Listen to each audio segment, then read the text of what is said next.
Hi everyone, to celebrate my first week of not having a job, I decided to do, like many of my colleagues, a little video of me cooking at home.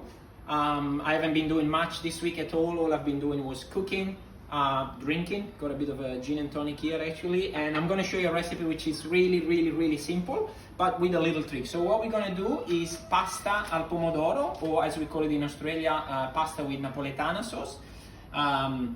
Or with tomato sauce, but there's no ketchup involved. But I'm going to show you a little trick. It is my favorite thing to eat at all, but only if it's done properly. And there is a little trick which I think makes it special, which I'm going to show you today. So what we have here: tomato, basil, garlic, bit of olive oil in the back, and a good quality pasta, which I'm going to have a couple of words later about it. Tomato, normally I would try to source things from a fruit shop or things like that. Now with the restriction of going out, I had this tomato. They are baby Roma tomato. They are from Woolies or Coles, which, as I said, is maybe not the best. I think it's better if you go down to a fruit shop and get it from there, but we don't want to go out too much and do too much shopping around, so we just have to use this one. So let's get going. So what we have done here and what we're going to continue doing is just a little cut on the bottom of the tomato, just like a little cross. It doesn't have to be too deep, just a little cut, just to cut through the skin. And then we're going to blanch this tomato. Blanch means like boil them in water for maybe like 6 to 7 seconds, and then strain them, and we're going to remove the skin. So basically what's going to happen is like you're going to do your own peeled tomato, but then I'm going to show you when you cook them what you can do to make them break down a little bit and create a nice tasty sauce. Okay, so now next step is we are going to, as I said, blanch the tomato. We're going to put a little bit of salt in the water, not much. The water is already boiling. We got the tomato with the cut. We're just going to drop them in, and literally you're going to count a few seconds, and normally we would strain it and cool it down in ice and water in a restaurant. At home you don't really need to do that. We're going to just strain them and quickly peel them. So a few seconds, maybe I'll leave them a little bit longer so they'll peel easier, and they'll become the flesh will start breaking down, and it will make a thicker sauce. A few more seconds. I see they are opening up a little bit. I just don't want to have issues later of peeling them. Alright, a few more seconds. It's a bit more than 6-7 seconds. So we're just going to strain them, and as I said, you see they are opening up. The skin is just coming off like that.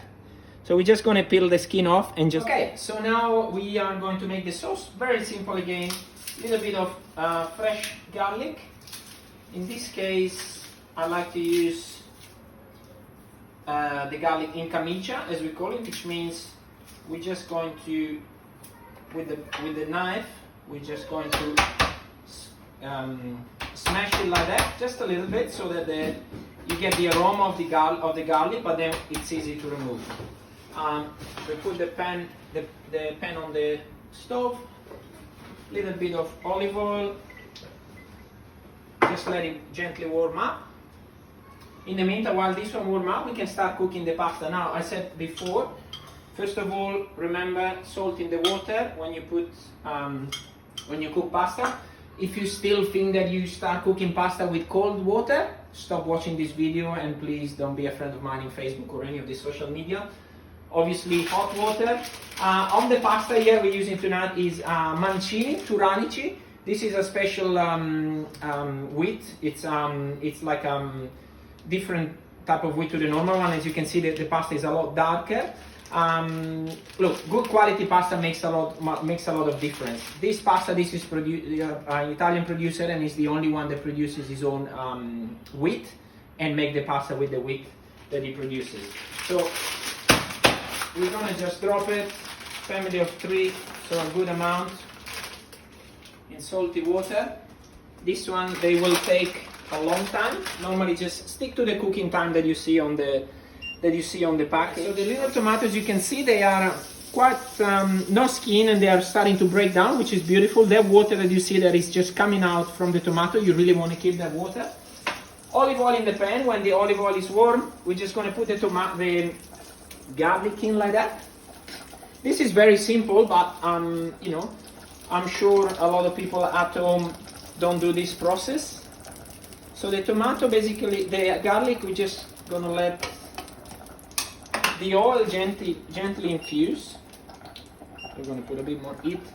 In the meantime, the pasta is cooking. Just going to give it a stir. I have started a timer for the cooking time. So now you can smell the smell of the garlic. That's a good sign. That means the garlic is infusing into the oil. At this stage, you could add some chili. I have a 5-year-old. I don't think he likes chili, so we're not going to put any chili, but a little bit of possibly fresh chili or dry chili at this stage would be good. Just be careful that the oil doesn't get too hot so that it doesn't burn the garlic, but there's a really nice aroma. Now what we're going to do, we're going to put the tomato, it's going to splash everywhere.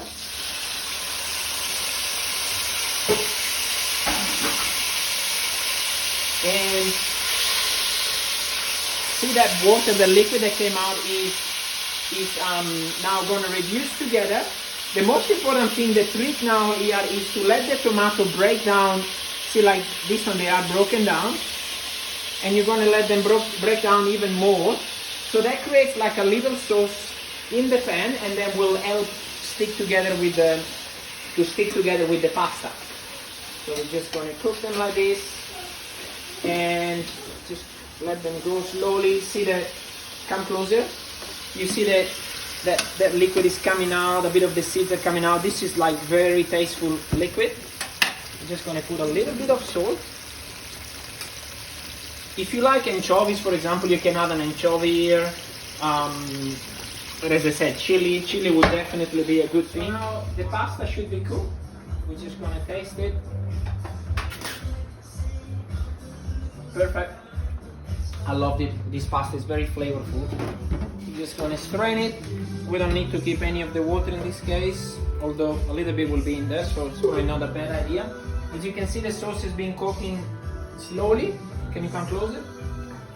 The sauce has been cooking slowly, boiling. See, all the moist of the tomato came out, looking beautiful. The garlic, you can take it out or leave it in there, it's up to you. So now what I'm going to do, I'm going to increase the heat, and we're just going to put the pasta in. And a little bit more olive oil, quite generous. And we're going to put some basil. I'm just going to rip the basil like that. This is the basil from my balcony outside. I'm going to make the little pesto in the next few days. The smell is beautiful. I'm just going to stir it. Just stir it like that, and what you can see, the creamy. Let me increase the fire a bit. The tomato, because they broken down, come closer. The tomato, because they broken down, they created like this little sauce that you see there, and that is beautiful. See, the pasta is coated in it. Amazing. A little bit more salt. And now I'm gonna do something which is not traditional. This recipe doesn't have to be a traditional recipe. I'm gonna put Parmesan cheese. We all love it, or Parmigiano, I should say. Generous amount. Normally, I don't think the traditional recipe of pasta with tomato will call for Parmigiano, but I don't care. All right, just a little stir. Beautiful, look at this. And that's it. And we're just going to, just going to put it in there. And a little basil. And ready to eat. Enjoy.